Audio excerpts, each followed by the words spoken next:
Hello, everyone. I'm Adam with AEW Main Treasure Adventures. Have you ever seen a caterpillar that looks like this? These are my favorite caterpillars in Maine. They are called woolly bear caterpillar, or just woolly caterpillar. The first question I usually get is, can you hold a woolly bear caterpillar? Yes, you can. They are, for the most part, harmless. They don't sting, they are not venomous, and won't hurt you.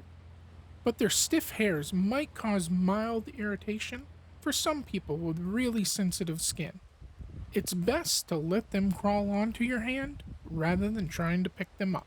If threatened, the woolly bear caterpillar has one defense: they'll curl into a ball, making them slippery and difficult to hold.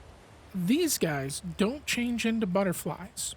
They transform into nocturnal insects called the Isabella tiger moth. Their scientific name is Parharsha isabella. The woolly bear caterpillar is generally a herbivore that eats a wide variety of plants, including grasses, wildflowers, and trees like maple and elm. Once they become an adult moth, they don't have chewing mouth parts, and instead sip only nectar from flowers, with their primary purpose of reproduction.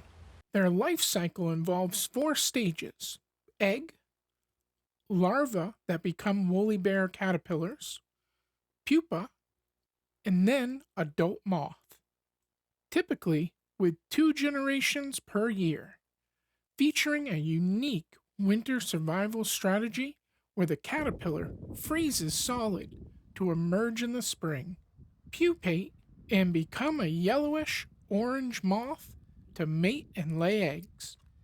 Woolly bear caterpillars are famous for surviving winter by producing natural antifreeze, glycerol, to freeze solid, thawing in the spring to become Isabella tiger moths.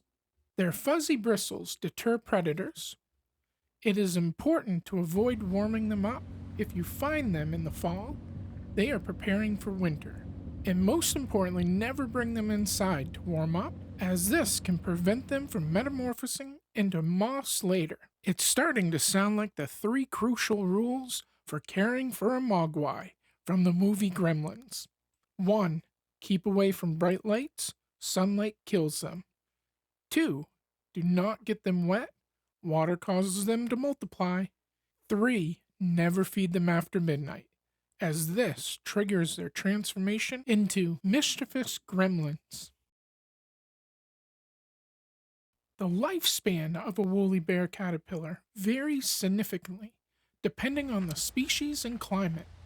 It can range anywhere from a few months to some can live up to 14 years, spending most of their life frozen and only a few weeks feeding.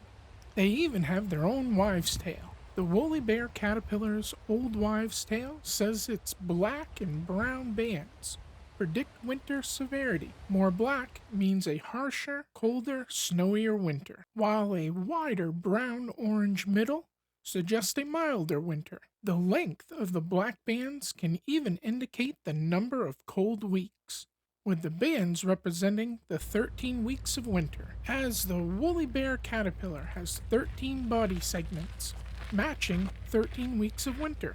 Scientists say the bands reflect age or feeding, with longer black bands meaning more molts and nothing to do with predicting weather. Either way, I still think they're cool. I'm not the only one that thinks they're amazing. They are popular and celebrated at festivals like the Woolly Worm Festival in Banner Elk, North Carolina. These are some of the reasons that make them my favorite caterpillars. I'll leave you with some video of woolly bear caterpillars that I've seen this year.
Until the next adventure, AEW out.